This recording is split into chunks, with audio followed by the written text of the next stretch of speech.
Imagine you see a famous Bollywood actor promoting a product called ALHE. Looks harmless, right? But what if the same brand is closely associated with tobacco products? This is where a simple advertisement turns into a much bigger question. Whether should consumer protection end and regulatory overreach begin? The Maharashtra Food and Drug Administration has taken a closer look at celebrity endorsements linked to products such as Vimal LHE.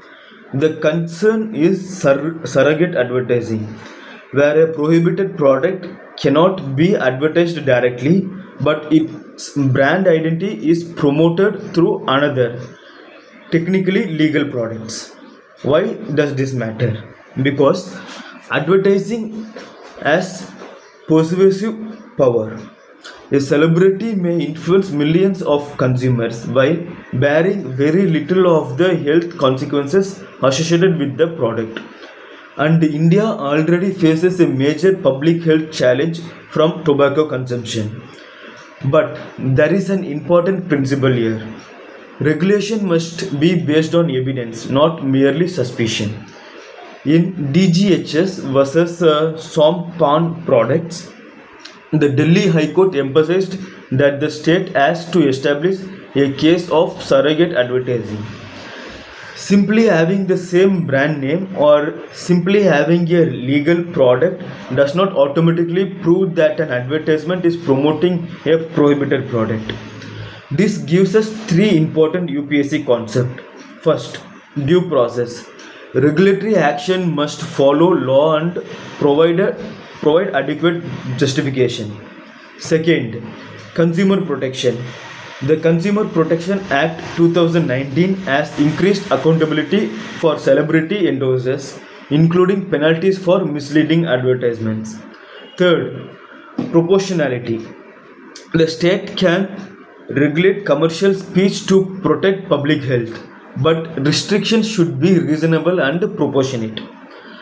And the issue goes behind tobacco. Think about advertisements claiming to boost immunity, guarantee financial returns, and promise unrealistic educational outcome. India's challenge is that advertising regulations is spread across multiple laws and regulatory bodies. This can create gaps but also the risk of excessive intervention. So the real question is not whether government should regulate misleading or surrogate advertising. It should be the question of how. A strong regulator must investigate established evidence, hear the concerned parties, and impose proportionate penalties. Because effective regulations is not about being the most aggressive regulator. It is about being fair, evidence based, and accountable regulator. And that is the essence of due diligence.